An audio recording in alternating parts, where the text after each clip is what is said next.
Welcome, Staffan Björklund, all the way from Sweden. How are you? I'm great, thank you. Hello, guys, and welcome back. It's Heidi Muller speaking for ARWS series, and today having a chat with Mr. Stefan, sitting there in sunshine. It's now summer in Sweden, and beautiful. It is beautiful, and finally we had a heat wave here like 2 weeks ago with 30 plus for almost a month, and now it turned a little colder again, but hopefully we'll get the summer back, and today is a beautiful day.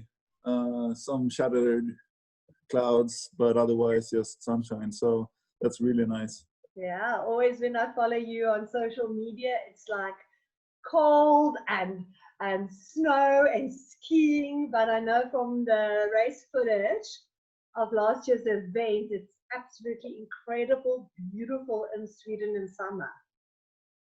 Oh yeah, definitely. We have so much to show from this country that haven't been shown yet, and yeah, we're trying to do our best to show the best parts of Sweden, or actually Scandinavia, or the Nordic countries, since we started in Sweden last year and we moved into Norway, and the first years we moved from Sweden to Finland, and yeah, who knows what we're gonna end up doing in the future, but we have some crazy plans for a really, really cool race. Yeah, it's exciting. You've got a perfect playground. I mean, with the lakes and the mountains. But Stefan, before we go into your race, please tell our adventure friends at home, who's Stefan? Where did this whole thing of adventure racing started in your life? Good question. I think it started early. My mom, she always took us outside, me and my brother, and yeah, we basically grew up in the outdoors. And when I finished school, I was moved back from an elite career in ice hockey and running. I moved into the mountains again, working as a ski instructor, then became a mountain guide. And yeah, it was just like, it was so natural to just be out there and do things. So I actually started by doing some long bike races and swim run, and then all of a sudden a photographer or a video maker, he suggested me for a team, and then boom, I started doing adventure racing. And how many races have you done, Stefan? Probably done, I don't know, maybe 30, maybe something like that. So that's a few. Any of those races very special popping up in your mind? Some of your highlights in your career? I really like there's so many. Every race have their unique touch and special like vibe.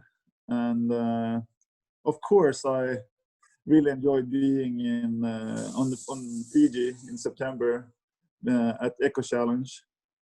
Because yeah, I remember I grew up as a kid. I sat in the sofa watching TV, and I saw this show on TV. So it was a big dream coming true to be there and race with one of the best teams in Sweden too. So that was awesome, for sure. Oh, that's wonderful. So well, we can't wait to see the footage, and we hope you made your country and your team proud.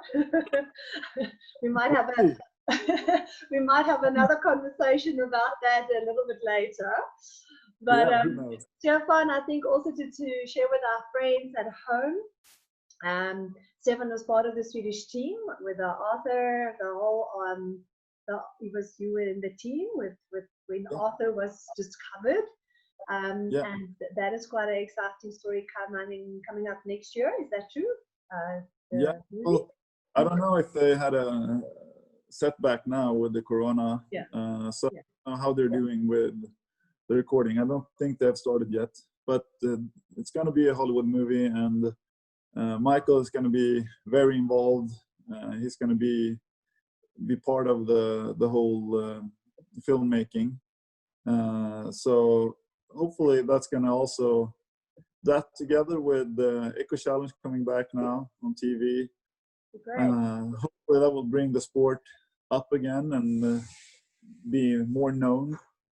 But yeah, it's going to be exciting to see what this movie is going to be like. For And me as well. one more exciting thing we need to share with our friends. Last year when he had his race, the Nordic race, when it was happening, you actually had to leave the race for a little bit, I think in between or at the end, because your baby arrived. Yes. Yeah, we the day before the start, Thor was born. So I had to leave the race and all my staff for, yeah, like 3 days ahead of the start. Wow. So our other race director, we're 2 race directors. It's me and then it's Mickey Hanel. He had to take over, and after a week, I could join into the race again. Wow. With just 4 left, and everyone had moved into Norway and were closer to the finish line. So I pretty much just came in and greeted people when they finished, which was nice. Which was nice. Yeah. Oh, well, but from our side, congratulations on the new family and a new era in your life as a father, and added responsibility.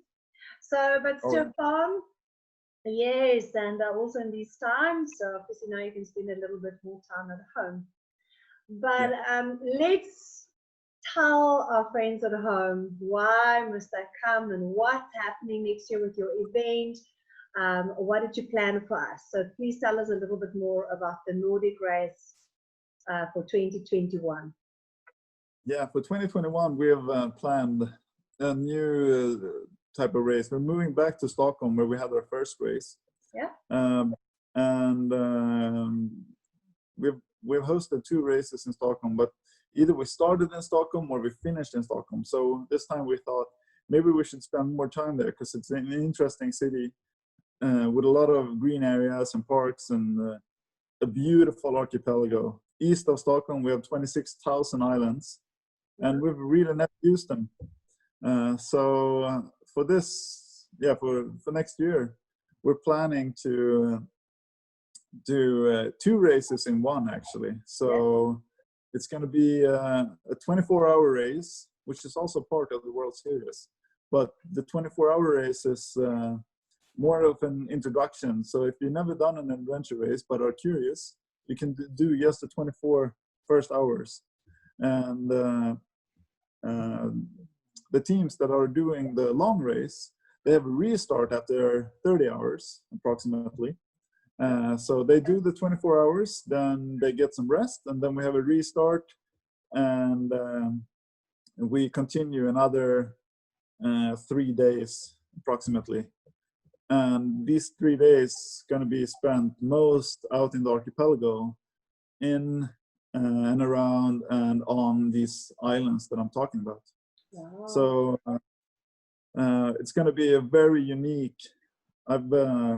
Silver from Estonia Ace, he was just like, Stefan, you have to promote the archipelago because that's what people, that's what they want to come for. And this year we definitely, or next year, we're definitely gonna try to, show the best parts. I've worked for 8 summers in the archipelago driving high-speed boats, so I know it inside out, and we're gonna show them the best parts, and it's gonna be some really, really interesting terrain that they're gonna move through. But the teams are not, Stefan, the teams are not gonna go on the high-speed boats though. They're not, or never say never. We're planning actually, the restart is not gonna take place in the city. They're gonna be transported, and hopefully they're gonna be transported in high-speed boats. Out to a location that is unknown, and from there they're going to get the new maps and do their restart. So there will be there will be some like a tour through the archipelago with these boats first, and they're going to be dropped off, and they're going to continue the race. Wow, that sounds really wonderful. It's about 40 minutes or something. So we're gonna take. So Stefan, to make sure everybody flies into Stockholm, and race Yeah. HQ will be again in Stockholm. Yeah. And then And they fly out, so it's easy. Like the first year, you fly into Stockholm and you fly out of Stockholm. okay, wonderful. And yeah, and it's we've been really focusing on having these A to B races where you start at one place and you finish at another. Here we're going to start and finish at the same place. So it's more of a round course. Yeah. Showing you the best around Stockholm this time. Okay, The first 24 hours is going to be more of a city challenge. We're going to be closer to the city.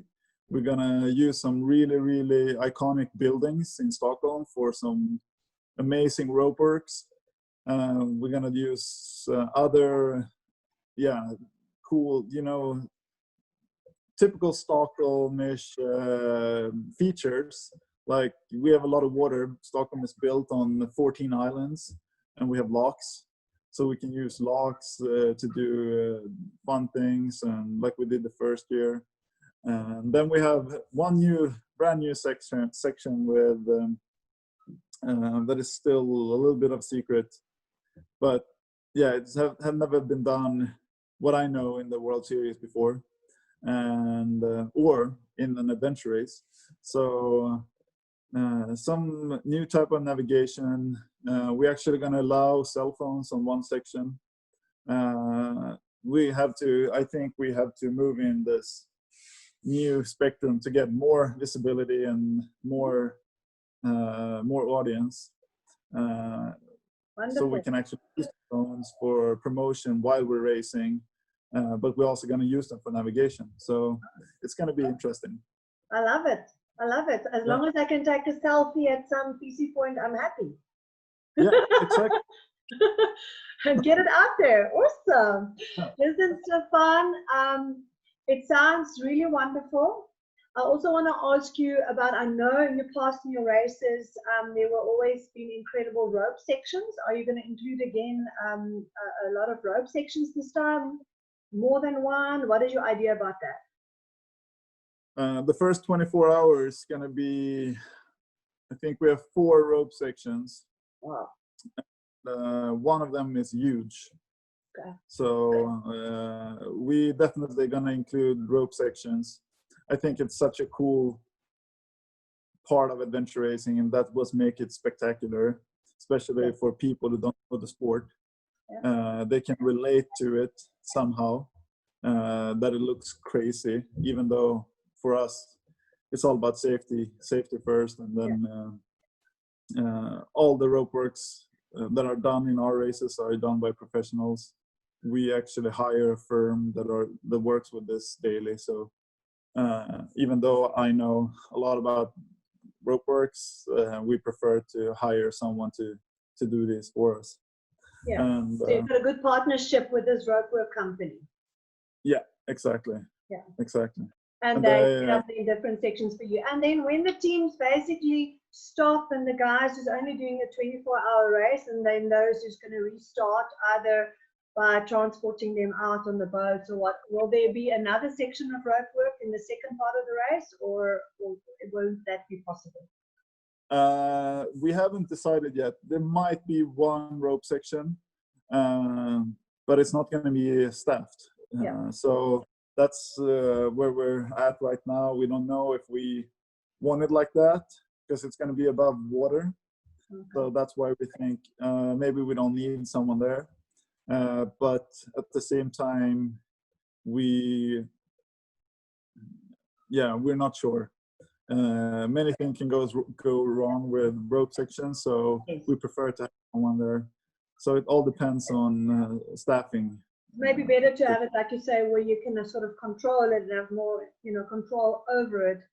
Then the moment when you have, like you say, so many things can go wrong further on a race, it's a little bit further out of the city or wherever you can manage it from. So, Stefan, boats. I mean, in the past, you've always been used to sit on top the kayaks. Is that the same thing?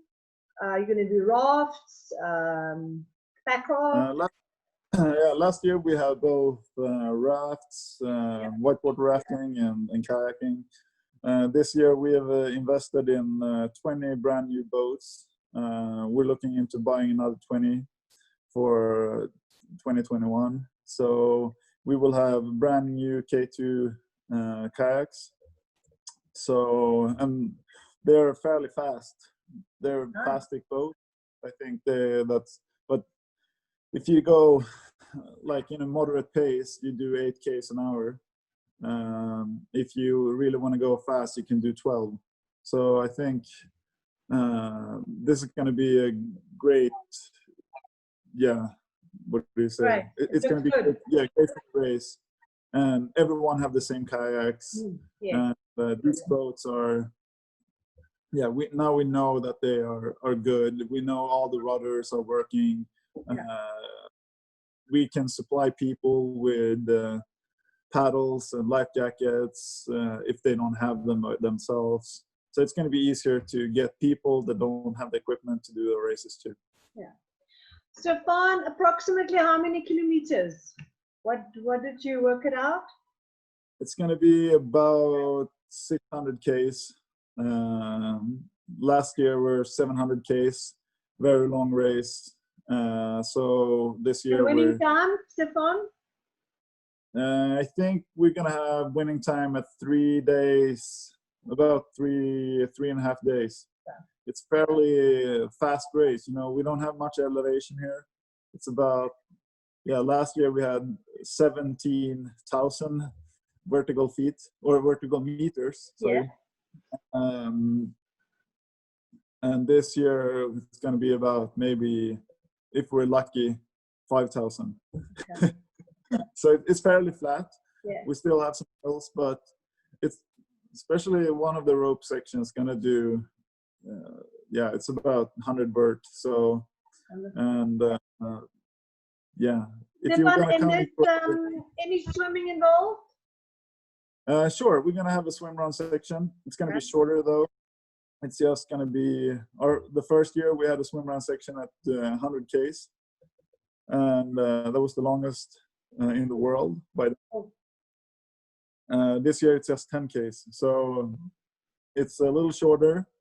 But then, but still, but then we have one trekking section where it's going to be optional if you want to bring your wetsuit, because you can do this trek, either you walk around the water or you swim over it. It's going to be up to you. Wow. So if you swim, it's going to definitely be faster and shorter. So I would definitely recommend people to bring their wetsuit for that section as well.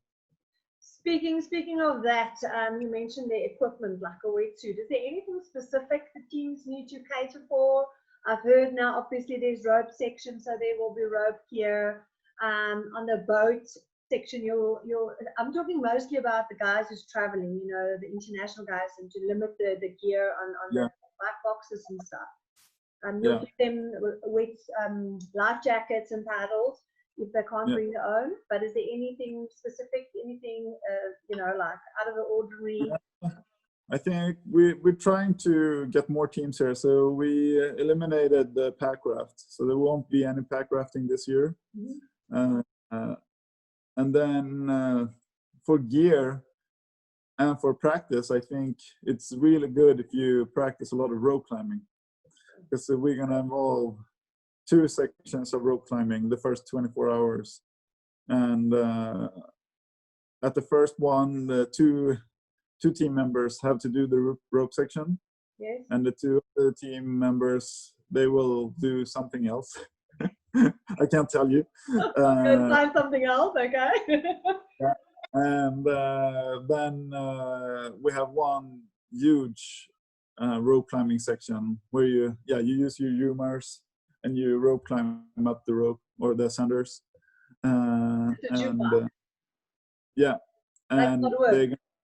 Exactly.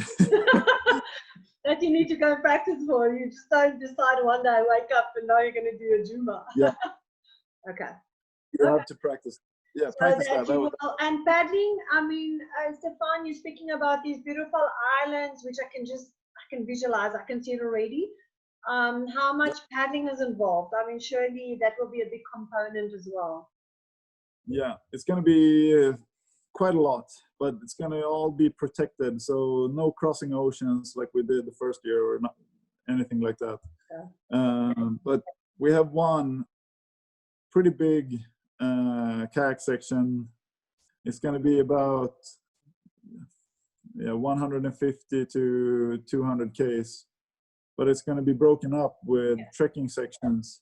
So it's going to be like 70 Ks trekking, and then 50 Ks trekking, and then another 70 Ks into a mountain bike. So it's going to be a lot of kayaking. But the beauty with this course is that it's not going to feel like it's a lot of kayaking. Normally, you know, you're kayaking on a big lake or on a big ocean or it just feels forever. But here you have to pay attention all the time to navigation, because the navigation through these islands can be gnarly and difficult. So you're going to be occupied by all the beauty and all these houses. So it's going to feel shorter.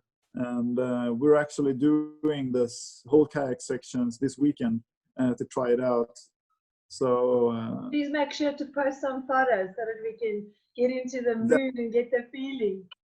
Yeah, Stefan, I can imagine how difficult it must be for navigation at night, you know, these islands. You can very easily, if you lose a little bit of track, you know, you can make quite a lot of excitement for the viewers at home on the live tracking. Yeah, definitely. The good thing though, it's the first weekend in June. We're going to host the race, so we're going to have like at least 20 hours of daylight. Oh, okay. So that's going to help a lot for all the competitors. However, the navigation is still going to be tricky, even though it's light, because you know this is the only country of 3 in the world. It's Sweden, Finland, and Chile that have this kind of archipelago with this many islands. So if you haven't grown up like I have in this environment, it can be really tricky. And even for those who grew up in this environment, it's tricky. So, but I also know most racers, they're a little scared of navigation at sea. That's my experience from all the racing I've done. And, you know, that's where I feel most comfortable. So that's why we want to include this into a race, to show the beauty of actually a real kayak orienteering. That's what I would call it. Yeah. It's like orienteering, because all of this island. So it's more, instead of navigation, it's more of an orienteering section with a lot of fun checkpoints. And it's also special, it's unique. I mean, I think the whole idea about the ARWS series having these races all around the world is to present to our adventure racers out there different countries with different beauties. And I mean, I think ultimately all of us are travelers at heart. And the idea is to maybe one year go to this race and that race, and always, you know, dream of these different places you want to go to. And it's the ideal opportunity if you want to see this beauty, what you can offer, to put it into a race. So it sounds like it's, for me, like a complete adventure race. You're going to have your rope sections in, great kayaking, a little bit of swimming involved, fantastic orienteering, obviously mountain biking. I don't know how you're going to do the mountain biking on the islands, but I presume there will be a big stretch of mountain biking. Yeah, Stefan, it sounds wonderful and exciting. Stefan, I think one more thing which we haven't touched base on yet, and the weather. I mean, I know you say it's summer and it's long hours of sunlight, but what do you predict? What is the weather now? Obviously, like you say, it's sort of the same time. It's different, you know, but June this year was a blast.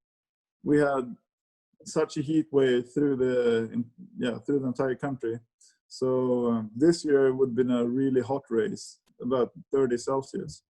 Last year, this weekend was also, and that week that we're planning to host was also warm. So, but you never know. June is a little iffy. It can be on and off.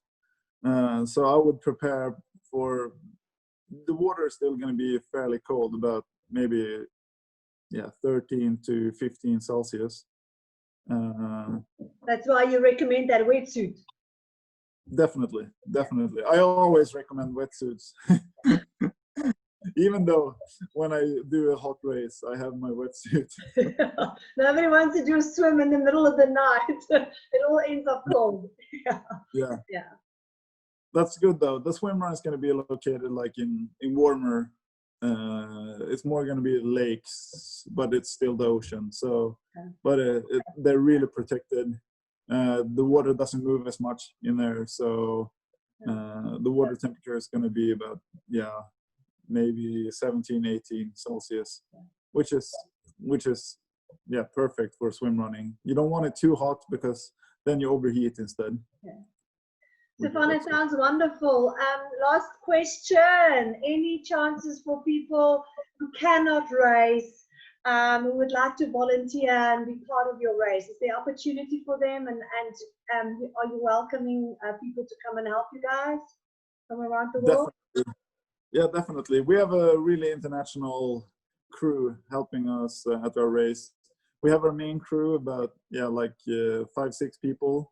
But then we have people coming from all over the world, from Africa, from South Africa, from Spain, from Canada, from all over, France, helping us out. And we love to have, that's part of our philosophy too, that like not just the racers should have their experience, even our staff should have their own experience, meeting new friends and creating new networks and all this. And I think that's what adventure racing is about, like fuse the world together by people and love, and that's what we're trying to do here as well.